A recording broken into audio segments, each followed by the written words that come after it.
Welcome back to the Sports by Schmucks podcast. We're doing number 17, which, maybe a year and a half ago we did number 1, which was an MLB preview, if I remember. No, was it a Major League Baseball preview? No, Super Bowl.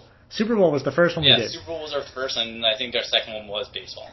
And soon, very soon, we haven't talked about baseball purposely. And we haven't done it purposely because we're going to do like a full baseball preview.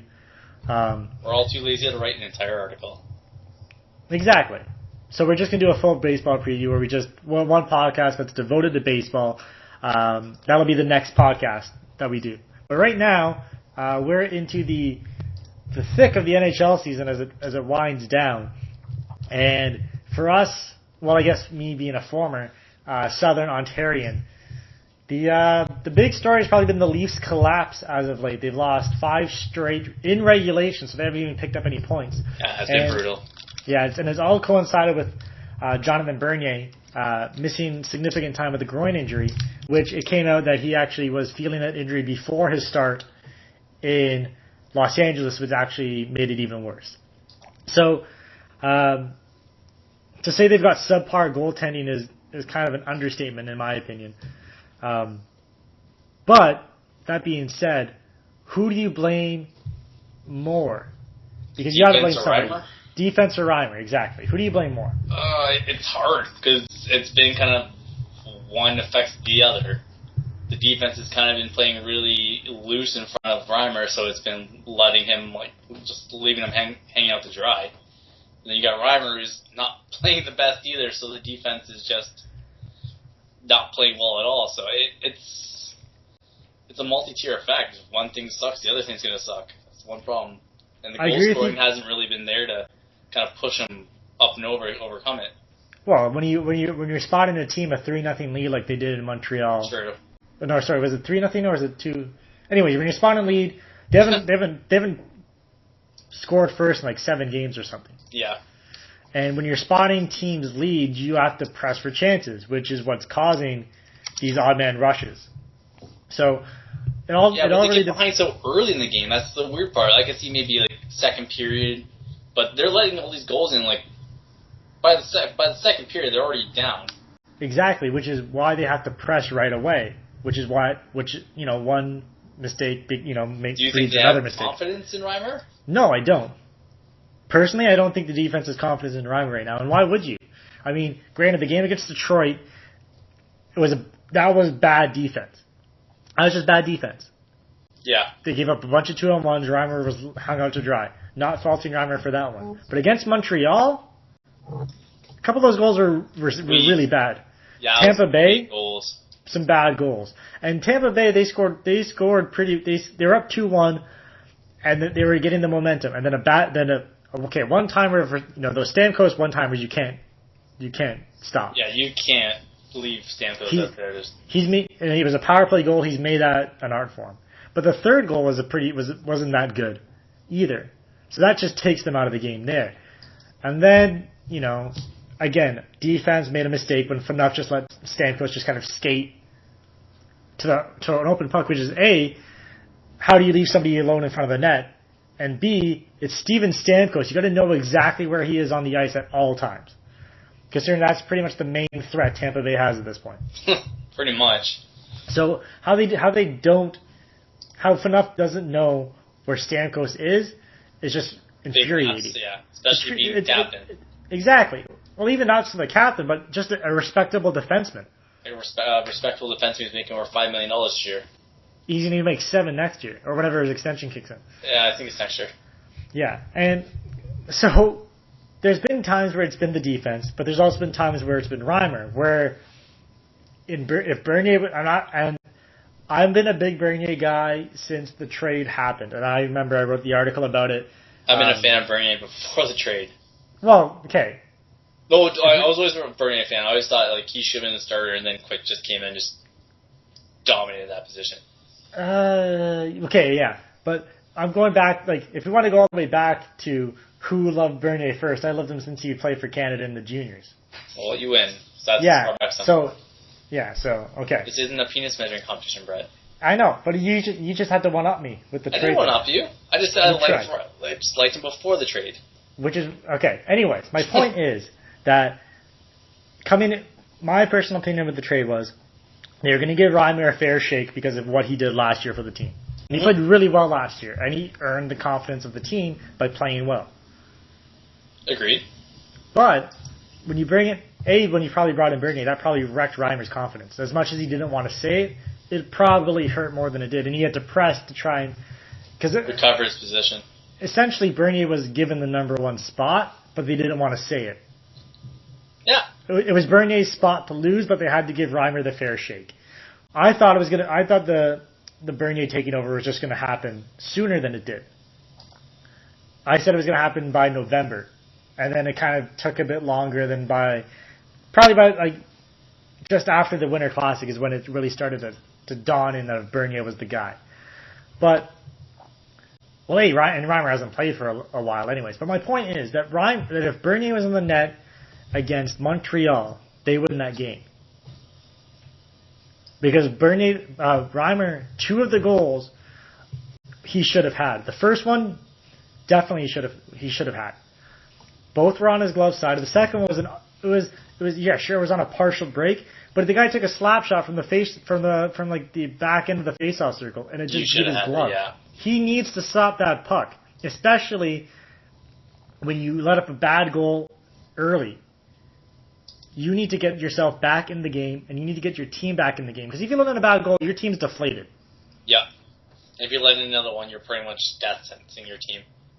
Exactly, and then you're down 2-0 early, and then I believe it went to 3-0, if I remember right. I could be wrong, because I was very upset while I was watching that hockey game.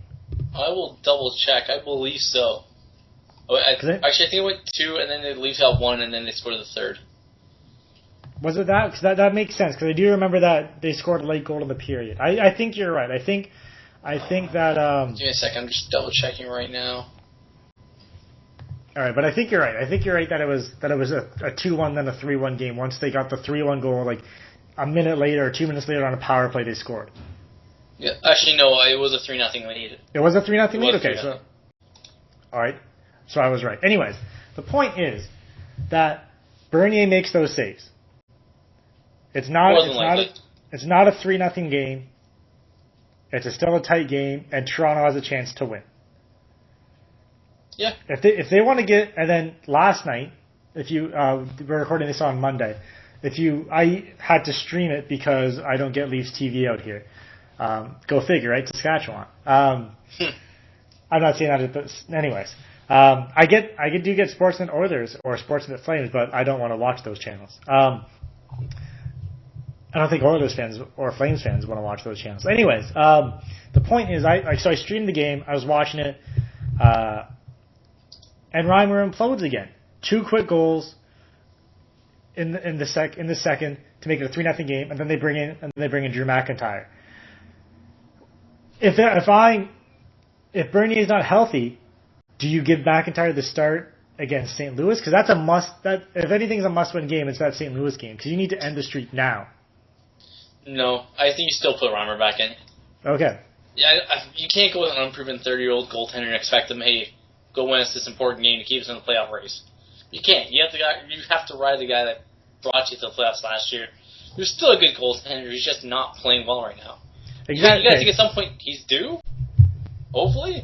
You'd think that, but theoretically, if you want to give the team the best chance to win, are you going to take a chance on that, or are you going to play a guy who actually played pretty well in relief against the Devils? Well, what do you think? Personally, I just hope Bernier's back. I need Bernier back yesterday. And if he's back. I'm going to agree with you. I would see them starting Reimer. If they start McIntyre, with the way that Carlisle's been treating his goalies, I'm not going to be surprised either. But if I had to put money on it, I would say Reimer starts over McIntyre. Yeah. So, bringing up the St. Louis game, the Leafs have 9 games left. I'll just read them off really quickly if you want to see them again. Pardon? See if they're going to win or lose? Well, no, not even that. I just want to, just so we can talk about their chances going forward. Yep. So, they have St. Louis on Tuesday, and then it goes at Philly, home against Detroit, Calgary, Boston, Winnipeg, and then they finish a road trip against on a road trip against Tampa Bay in Tampa, in Sunrise against the Panthers, and in Ottawa. So, if you want to read that again, just go to the Leafs website or the NHL website. You can see the schedule. They've got 9 games remaining. The fewest of the Eastern Conference teams as of this podcast taping, which is a Monday before all the games start. A, do they make the playoffs? B, if they make the playoffs, how many games do they need to win? What do you mean need to win? Like how many points do they need? What's the bare minimum points they need to make the playoffs at this point? 3-0. It's 3-0 now, right? It's 2-0. It's 2-0. 2-0, and then one if they make it to overtime. Oh, just looking at it, they need at least 10. Yeah, that's what I was thinking. They need to at least win half their games. To at least yes. Because Washington's right there, and they don't. It's tough. Washington's playing well lately. I mean, if you want, at least 10 to kind of say, yeah. 10. If you want to break it down further, if they want to make the playoffs, they definitely need to beat Calgary. They need to beat Winnipeg, and they need to beat Florida. Yes. Those are 3 games that they're expected to win, and they should win those games. They'll probably lose to the Bruins. They will probably lose to the Bruins. I agree with you there. They'll probably lose to the Blues. Especially if Bernier's not back. Yeah. They could. I could see them losing. I could see them losing in Philly. Definitely losing in Philly. In Philly, yeah. Detroit, they end up on a road trip, which is just going to make things a lot harder. True. It's going to be, but you never know. Maybe being out of Toronto for those Tampa, Florida games, maybe away from as much media speculation, maybe that won't be as bad. I know it's still going to be huge, but they can shut it off if they want to. You don't have to hear talk radio shows talk about them. Yeah. Anyways, they probably lose to Boston. They probably lose Boston and the Blues for sure. They need to beat Detroit. The games that they should win are Calgary, Winnipeg, Florida. Yeah. Games they need to win are Ottawa. Detroit and Tampa. Yeah. Oh, and Tampa too. I put Ottawa in there too. But see, Ottawa. I think that's gonna be their do or die game right there. And that's the thing. The Ottawa game, they don't. I don't want to say they don't need to win it because they do. It's just that by beating Detroit and beating Tampa, those are 4-point games in the chase. Yeah. So those are absolute must-win games. The thing about Ottawa is they're gonna miss the playoffs, more than likely. More than likely. That's gonna be their season. There is knocking the Leafs out of the playoffs. So Ottawa's gonna come out hard in that game, especially in Ottawa. Even though half the crowd is gonna be Toronto fans, anyways. But the point is, that's going to be a very tough. If they need that win, that's going to be a very tough win to get. Yeah. In my opinion, as of right now, and you know how I am because you've heard me talk about the Bills, you've heard me talk about the Blue Jays, and you've heard me talk about the Leafs multiple times off podcast. Any team that you enjoy. I don't think they make the playoffs. You don't think the Leafs make the playoffs? No.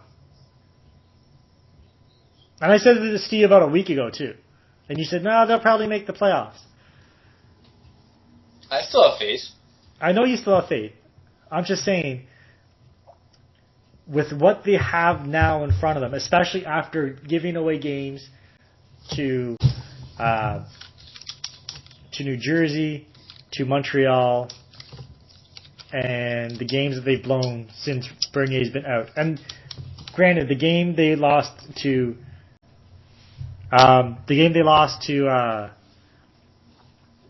San Jose, anybody would have lost that game. Yeah. My point is that I just think they have too many games to make up. Too many questions, too many lack of games actually. That's what I mean. They have too many. They don't have enough games to get the teams behind them all have at least one or two games on them. Columbus has 2 games on them. 2 wins and they're 3 points back at Columbus. Yeah, 2 wins puts them. Actually, I'm going to up it. They need at least 12. They need to get the lion's share of the points. They need to split in at least half those games and at least get it to overtime. Exactly.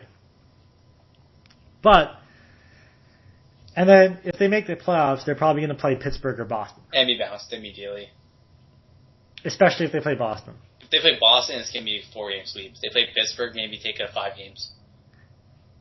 6 at most. I mean, I was watching the NHL game. Of course, the NHL game. I was watching the Leafs Lightning game, and they did the quiz, and they said that they have the best shot of first round series if they play Pittsburgh because they play the same style. I don't want to play Crosby as a Leafs fan. This is me putting the Leafs hat on right now. I don't want to play Crosby or Malkin in a 7-game series. I'd rather play Crosby and Malkin than play Boston. Oh, I don't want to play Boston anyway. I'm not saying that. If they give us the choice, they said the choice would be between Boston, Pittsburgh, Montreal, and Tampa Bay. Montreal, please. I'm taking Montreal, and not the fact that I think that Montreal is a bad team because I respect. You don't respect the Habs. I don't respect Montreal. I fear Carey Price. Is what I was going to say. I respect Carey Price. I just want to watch But I don't really respect any Montreal player. That's me a hated rivalry. Exactly. And you know, like as a Toronto player, you know Montreal in and out. Inside and out, you know that team. Yeah. And you probably have one of the better books on Price since you've played them so often in such big games that you know what to do. So I would rather play Montreal in that situation just because of familiarity. Also, Crosby and Malkin are going to get tons of calls in the playoffs, and the Leafs PK is terrible. Anyways, let's move on to something that's fun that's happening right now. That's March Madness. You mean not fun? It's been absolutely crazy. It's been madness. No team is safe. No team is safe, and that's what is the most fun about this tournament is that no team is ever safe. So we're now into the Sweet 16. It's crazy when you think about it that on Thursday there were 64 teams left, and now there's only 16. I love how that works. I love the tournament so much. So let's just talk about the tournament, the first weekend in general, I guess. What team would you say impressed you the most, Sean? Because I know we all fill out brackets. Admittedly, you said, you know what, I don't know too much. Exactly, but that's the fun of the tournament is anyone can fill out a bracket, and usually it's the person that doesn't know as much who wins the bracket pool. Well, don't worry about that because that's not going to happen. So you said out of the first week or up till this point? No, just up to this point. Shoot, that's hard to say. There's been a lot of upsets. Okay. Then let's go to who shocked you the most. Then what either good shocking or bad shocking? I didn't think Stanford would beat Kansas. Not Kansas. Actually, yeah, Kansas. Yeah, you're right. You're right with the Kansas. I'm sorry. I was looking at the tournament. And just you probably saw the first round game, right? Yeah. I did not think that was going to happen. I had Kansas going to the finals. Yeah. So far, pretty much Arizona's been playing up to par what they should be playing at. Not saying that they're going to win tonight. Well, they don't play. It's a Thursday, my mistake. I know it's a habit of saying tonight. Don't worry about it. It's been a long day. Louisville was looking pretty good. I'm liking the way Louisville, Michigan's playing Nistauskas. Playing very well. Player of the year. Yeah. I know you said we're going to change our brackets a little bit after who we think are in Final Four, but Stanford's been playing really well. I think they're going to give Florida a pretty good challenge. Really? Okay. Yes. Okay. Well, if they beat Dayton. If they beat Dayton. which has been another one. That's to me. I wouldn't say it's okay. They've impressed me the most so far. Dayton. Well, they knocked out Syracuse, and Syracuse is a pretty damn good team. They knocked off Syracuse. They knocked off Ohio State, who every year they say, let's play. And Ohio State always says no. So little brother finally got the win over big brother. The University of Dayton, as they put in the newspaper. Dayton's probably impressed me the most. I mean, I know that both of their wins have come at the buzzer, and each time it relied on an Aaron Kraft miss against Ohio State and a Tyler Ennis miss against Syracuse, but they put up. Those are two heavyweights of college basketball now. I mean, Ohio State not as much. I mean, they've been good lately, but Syracuse has been good for forever. Yeah. I mean, that impressed me as them winning. I mean, teams like Florida, who were expected to do well, have done well. I was kind of worried about Virginia after their very close game against, I think it was Coastal Carolina. Whatever the number 16 seed was. They hung in with them for the first half, and then they started to pull away. And then Virginia showed why they were number 1 seed in the second game. Admittedly, I was super wrong about Oklahoma State. Yeah. I relied too much on Marcus Smart winning that game against Gonzaga, and then I thought they might put up a good shot against Arizona. But I was totally wrong, and well, you know what? If that comes back to haunt me, then so be it. You know, I took a chance. My favorite game of the tournament watching so far was the Wichita State-Kansas game. That was fantastic. I don't know if you got to see any of it. I haven't been able to see much of the tournament. Only just like snippets for like a little bit to kind of catch some scores, but nothing like a full game through. Oh, it was a fantastic game. Two teams just kind of went back and forth at each other. And you know what? It made me think that Wichita State did get hosed. That's a tough bracket because even if they beat Kentucky there, they would be now playing Louisville. And then even if they did beat Louisville, then they would have been playing Michigan or which could have been Michigan or what could have been Duke. That's a huge bracket to get through, a huge region to get through. So I think Wichita State got hosed. Anyways, as for shock me the most, Duke. I didn't have Duke going very far. Really, I had them going against Kansas. So yeah, I know you did, but I didn't see them losing to Mercer. I just figured that eventually Duke would take over, that Jabari Parker would actually just be Jabari Parker. He was 4 for 20. He put up a better showing than Andrew Wiggins did against Stanford. I could put up a better showing than Andrew Wiggins did because that was terrible. I actually lost most of that game. But I don't know. I never felt worried about Duke in that first round game. I had to leave for work for the second half, so I didn't get to see that. I had to go cover something, but I never felt worried. I was like, oh, okay, I'll just come back and Duke will be up 10. But you know what? Duke struggled a lot lately in the first round. So I shouldn't be too surprised, but I am. So that's who shocked me the most. Yeah. So with that being said, who do you have in your new updated Final Four bracket there, Brett? You know what? I don't see any reason to change personally. I mean, my Final Four is still intact. I had Florida, Michigan State, Louisville, Wisconsin. Mine got blown up. The only thing that is gonna would hamper it now is Baylor looked really good against Creighton. I mean, they dominated the Blue Jays. So I think Baylor can get. I struggled with that pick originally, and then I ended up just picking Wisconsin. But Baylor can shoot the ball very well. I'm still sticking with Wisconsin because you know what? I don't have any reason to change. I know that I don't mean that to be like, haha, I'm bragging type of thing, but my gut is telling me that Wisconsin always seems to falter in the tournament, but I have a good feeling about them this year. They could have been a 1 seed if they had a very good start to the season. They could have been a 1 seed if they just, kept with it, but they just had a poor showing in the Big Ten tournament at a bad end of the year because you never knew which Wisconsin team you were going to get. However, it might change because Arizona is still alive in this bracket. So I'm going to keep it the same. I'm just going to say it's going to be Florida, Wisconsin, Michigan State, Louisville. All right, I'm going to go Florida. Okay. Because Kansas is out there, and I don't think Stanford or Dayton's going to beat Florida. At least I hope. Florida hasn't lost a game in like 3 months. Yeah. They went through the SEC undefeated. I'm still going to go Arizona. Which is fair. They've looked good.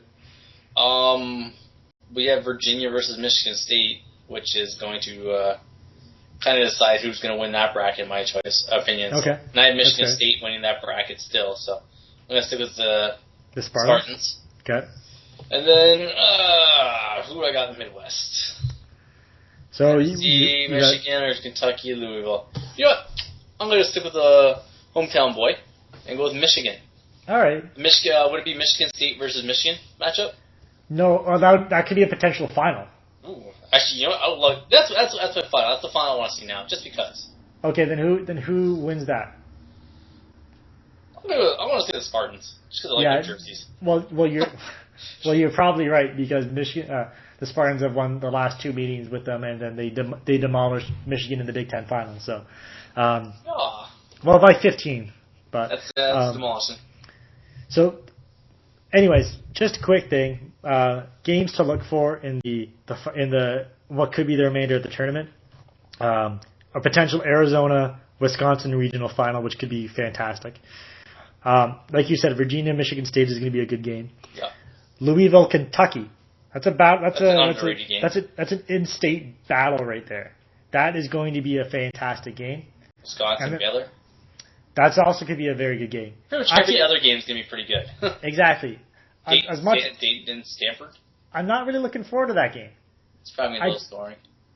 Yeah, I don't know. There's just something about it that makes me think it's going to be a dud. However, say Michigan wins, Michigan beats Tennessee and Louisville beats Kentucky. You got a rematch of last year's final in their region this year. So that's going to be a good end of the tournament. But we're speaking about all these winners. We have to talk about some losers, in the sense that they lost games, not that they are losers, because they could all kick my ass. Yeah, how? I wouldn't even stand a chance. Not even like they would look at me and I'd probably cry. So we got Joel Embiid, Jabari Parker, and Andrew Wiggins. Embiid didn't play because of a back injury, but they're all freshmen. They've all been perceived to be one and done guys. Do any of them return after poor showings, or Embiid's case, not even playing in the tournament? And if they do return, if you think some of them return, which ones? To answer the question for all three of them, not a goddamn chance any of them will come back. Okay. They'll probably go Parker 1, actually no, Embiid 1, Parker 2, Wiggins 3 after this. Okay. There's no reason for them to go back. Were they going to improve their draft stock?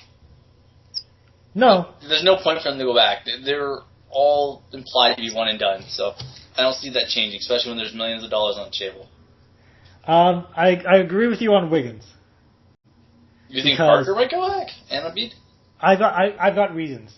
I don't. Let's hear. I'm still leaning that they're going to go, but but both Embiid and Parker have reasons to stay. First, Wiggins is gone. He's pretty much said as much when he got there. He said before he got there. He said before he got there. He's already said I played my last game. I can't. Like he already said, like, man, this this is unreal that this is my last game at Kansas during the regular season finale at Kansas, the last home game. He said it's unreal. That's my last game at Kansas. It was a great time. He's already talked about Kansas in the past tense. Embiid, he probably goes, but if there's any reason for him to stay, it's because of his back. Yeah. I know Mitch McGarry kind of did the same thing for Michigan. He decided to stay and he hurt his back. And while he could be rehabbing and getting paid for it, he's still in school. But I think if I'm Embiid and I go back and it's my team next year, I think that could only, like, I know he's probably going to be a number one pick, but that's another year of getting better, and your back is, and you can prove that, some teams he might fall a little bit because of his back. No team will let him fall. You'd be surprised. No team will let him fall past 5. Back injuries, I'm not saying he's going to fall past 5. I'm just saying he might not be the number one pick. So if he goes back, shows his back is fine, maybe he's the number one pick next year. In like 2 years out, I should say. And then why should Parker stay? Parker. Now, if I'm going to say any of them is going to come back and be confident about it, it's going to be Parker. Coach K has said that he loves playing in college. He loves being at Duke. He just loves playing college basketball. Also, next year, the Duke has a freshman coming in for next year. 6'11", 275, Jahlil Okafor. Do you know why that's important? The name sounds familiar. Well, it's not the Okafor connection. Oh. It's the Chicago connection. They're friends. So, after a disappointing turn in the tournament, maybe Parker, I'm not going to say Jabari, maybe Parker thinks, my friend's coming next year. He's a monster already. Why not play one more year? I like Duke. I have no problems with Duke. Playing with Coach K can only make me better. Why not take one more run at the title with my friend who's a monster in the paint? That makes sense. I don't believe it's going to happen, but it makes sense. If anyone's going to stay, in my opinion, it will be Jabari. I know I said, Embiid, why he could stay, but I don't think he will. Because if you're going to rehab, just pull a Nerlens Noel, get paid while he's rehabbing his knee.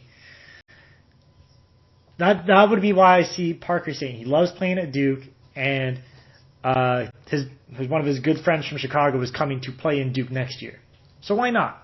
I mean, you're 1 year away from making the money. You've put in your risk of getting hurt, but you're still going to be number one pick next year, and you'll probably be the year after. You're probably going to be the number one pick. I mean, you might make the case that Embiid, unless his friend becomes the number one pick. Yeah, well, let's see how. That's the thing. We don't know how year to year, polished he is, type of thing. Yeah. So yeah, it would suck if he. But anyways, why not play? You know what? And you know what? Why be in a rush to go to Orlando or Philly or Utah, who's going to suck for the next 5 years anyways, even with you there? Why not play for a year with your friend for a good team, and then just be loved and be the man on campus? Like he isn't already. He is already, and that's why he loves college. So why not have another? And think about the legend of Jabari Parker. If he returns, that's not really a legend if you just return, because people used to do that back in the day. Exactly. Winning championships make you legend. Coming back to school does not make you legend.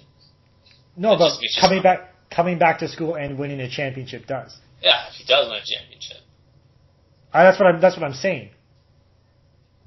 If you come back, that's my point. If he comes back and win, he's a legend there. Oh yeah.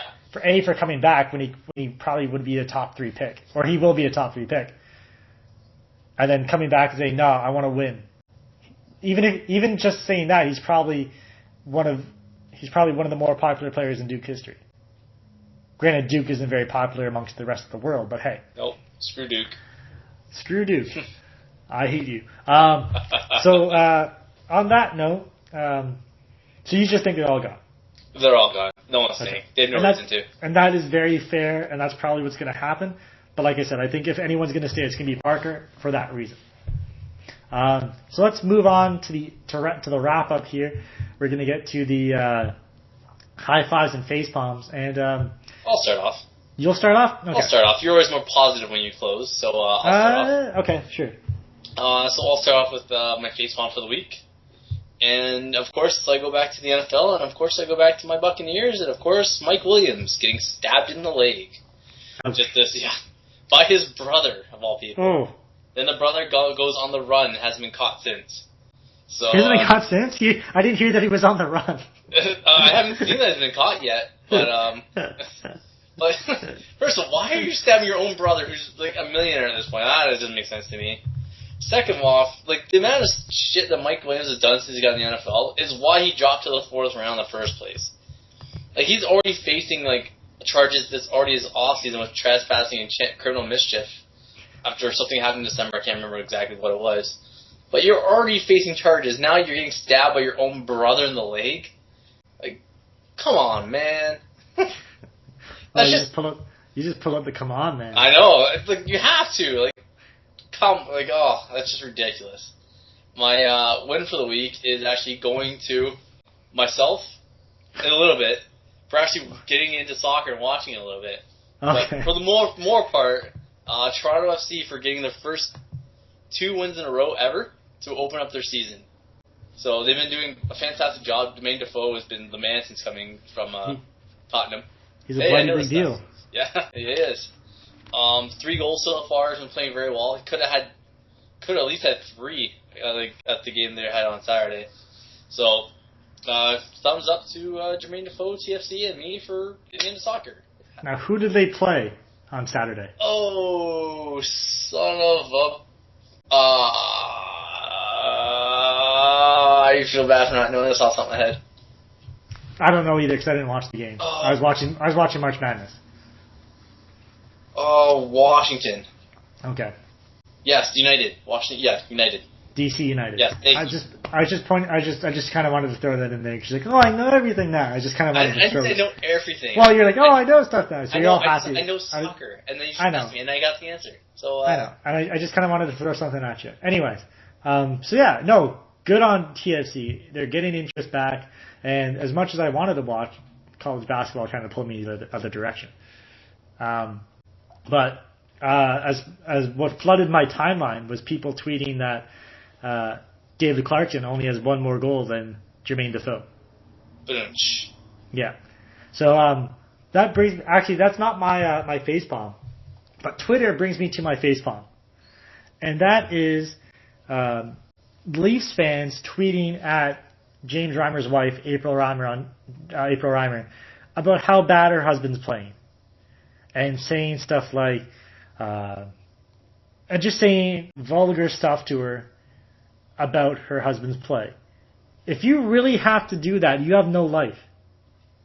I'm not going to defend Reimer's play because he has been bad. But there's no excuse for going after the man's wife for her husband having a bad stretch of games. That's not good. It's so ridiculous. I mean, a lot of Leaf fans have come out in support and said, you know what? Those guys are dumb. They shouldn't have done that. We support you. We support James. I do support James Reimer. I just don't think he's playing well right now, which is unfortunate because it's at the worst possible time of the year. But I'm not going to go and say to April Reimer, your husband's a terrible goalie behind a keyboard. That does nothing. It's easy Grow up. Easy to troll when you're behind a keyboard.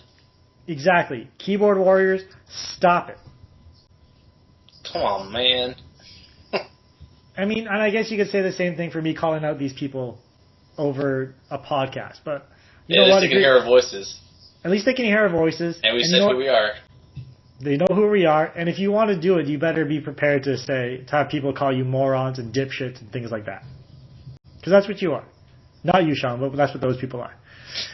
Thanks. After last week's, what happened at last week's... Threatened to die, yeah. Yeah, exactly. I got to be clear about this, because, death threats.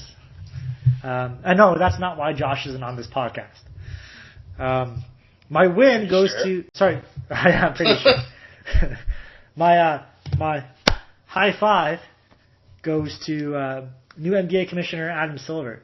The players have been complaining about the sleeve jerseys and how they constrict them and they feel bad and they don't like how they feel when they're shooting. Adam Silver has said, you know what, I'm going to meet with the players and talk to them. And if they still don't want the jerseys, we'll get rid of them. And you know what?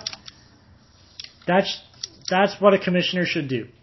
That's listening to your players who make the league. He doesn't make the league, the players do. So listening to your star players and getting their feedback on things as inconsequential as jersey design, that's fantastic. That's great. So he's already probably at least better than Gary Bettman in terms of commissioners, just by doing that. Yep. And you said before he's probably over Goodell too. I just don't like how Goodell runs things, but Goodell's been a good commissioner. He makes revenue. Just takes the fun out of football. Keeps getting them checks. Well, you make what? What do you make? $50 million last year? Oh, I don't know. I don't like to look at that stuff because that just makes me angry. Depressed? Well, yeah. I mean, he's running essentially a multi-billion-dollar industry, but that's ridiculous. Anyways, that's about it. I mean, I guess one last thing I forgot to say, really, just give you a quick impression of it. The Jets saga right now with Michael Vick heading to New York to quote unquote back up Geno Smith, and cutting Mark Sanchez was the right move. I'm not going to say that. Oh yeah, it was the right move. But bringing in Michael Vick, my opinion, worst possible move they could do. And here's why. Yeah. You're now putting a backup quarterback who is going to be probably one of the best backup quarterbacks in the league, if not the, going into the season, into the New York media that will turn on that has already turned on Geno Smith already, and will turn on Geno Smith again as soon as he does the game with a couple of interceptions. And then it's going to be, we want Mike Vick. Why isn't Mike Vick playing? Why is Mike Vick not playing now? And so on. Why put Geno Smith through that if he's going to be your franchise quarterback? Let him develop, and don't. I know people are going to say, well, Mike Vick's going to help him develop. But Mike Vick wants to start. Well, my first question is, who says they're the franchise quarterback? I don't believe that they believe Geno Smith is their thing. He's a second-round pick. At any point, they can dump him. Just because he was second best of a really high quarterback last year. Well, you have to win. The Bucs got the winner of that draft. Then why draft him? They needed a quarterback. If you weren't sold on the guy being your franchise quarterback, which they got him in the second round, so he's not. I don't care. Franchise quarterback. But he was a first-round talent, is what they were saying. That's like say Russell Wilson because he was picked in the third now. They could still dump that contract and it would mean absolutely nothing to him. Oh no, I'm not disagreeing with you about that. I'm just saying that the impression was he was brought in to be the guy. He was going to be the guy. My opinion is if you're picked outside the top 20, Aaron Rodgers wasn't the guy.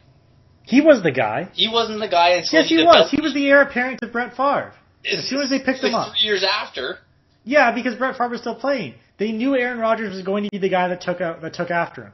That's why they drafted him. No, my opinion is if you're called the franchise guy, if you're picked within the top 20, even then usually top 10, that's when you say you're the guy. That, in my opinion, you can't be considered that's like someone the Raptors taking someone at 16 and he's the guy. He's just the mid-round draft pick. You're the franchise quarterback when you're picked in the top 10, top 20 depending on the class. In my opinion. So being picked at 20 plus or in the second round, third round, Russell Wilson wasn't considered the guy. He turned into the guy because he won that job and he's damn good. Oh, I know. I know.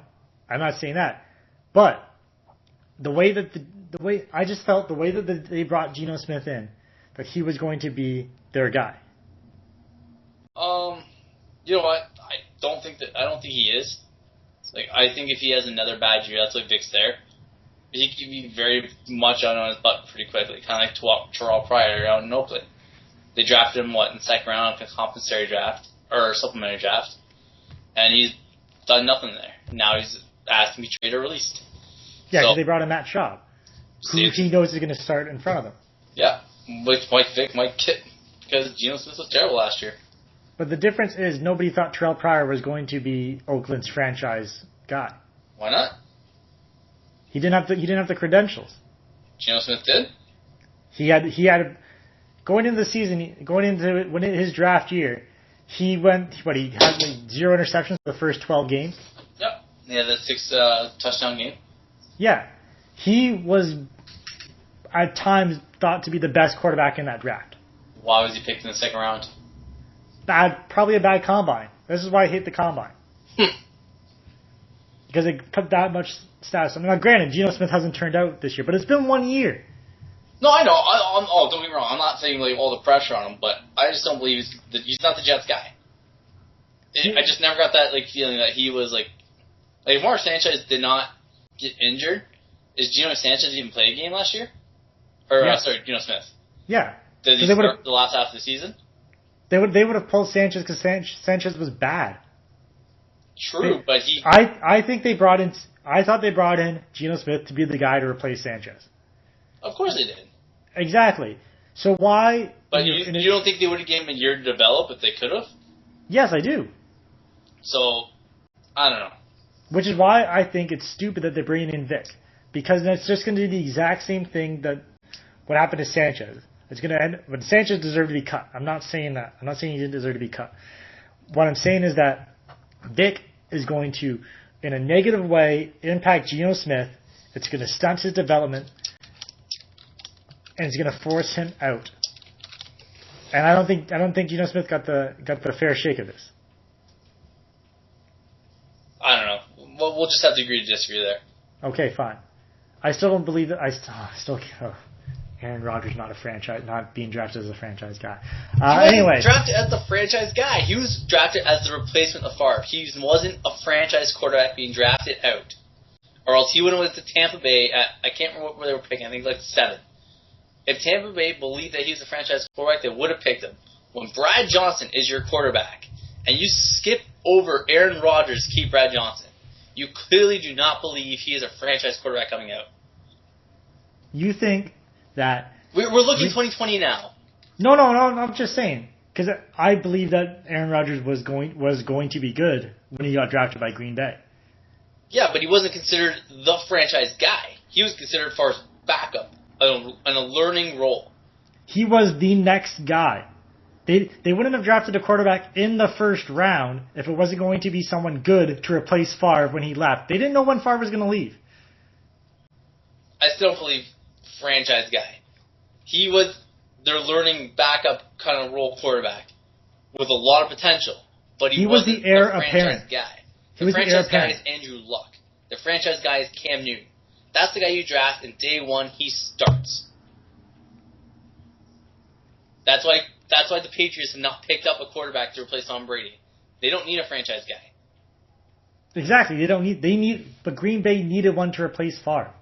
They had 3 years. They could have developed another quarterback. Favre could have left after year 1.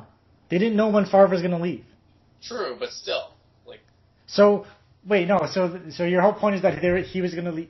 He's not a franchise guy because Favre stayed for 3 years. So that's looking at hindsight. He wasn't a franchise guy. I'm just saying. Yes, you did. You just said he wasn't a franchise guy. That late does not make you a franchise guy. And I'm not saying it makes you. I'm not disagreeing with you in that sense. I think that Green Bay. My point is this: Green Bay drafted Rodgers to be the franchise guy down the road to replace Brett Favre. I would that was why they drafted him. Guy. That's your heir apparent. Your franchise guy is the guy you take day one, and he's your starter. Cam Newton, Andrew Luck, kind of like Kaepernick, kind of like Matt Stafford. Was Matt Stafford a franchise guy? Yes. He played a year behind Kitna. Still a franchise guy. I don't see the difference between that and being behind Brett Favre. Just because Brett Favre is arguably the greatest quarterback in Packers history. Packers history. Okay. Yeah, don't leave history. No. I'm not. It's like you're crazy. No. You gotta wait till I finish. Just because he's playing behind one of the greatest quarterbacks in their franchise history doesn't make him not a franchise guy for the future. I still think I don't consider him it's more just like a tag I'm putting on him. Okay. He's the heir apparent in my opinion, not the franchise guy. Okay. At least we established that. And this went on this turned into a discussion that we did not want to have. this podcast go a lot longer. It did. A lot longer. So Sean, you're hopefully still doing 2 mock drafts, right? Yes. I was in the process of halfway writing it when we were talking about basketball. Sweet. Well, I'm glad you show respect to basketball. Oh, I at least thought I knew somewhat about basketball. Yeah, somewhat. I just posted an article earlier today about kind of my reaction to March Madness and how much I disliked the coverage of Andrew Wiggins. And not really disliked, but just was like, why not these guys? I'm still working on the Dallas Stars franchise. A couple episodes of those are up. Apart from that, that's about it. Sean is at Sean_McD2 on Twitter. I'm at SmithBR10. We are at Sport by Schmucks. Check us out on our website, sportsbyschmucks.blogspot.ca. Like the video, comment, subscribe, all that good stuff for YouTube. And have a good day, guys. Enjoy the longer days now that it's sunny again. Goodbye.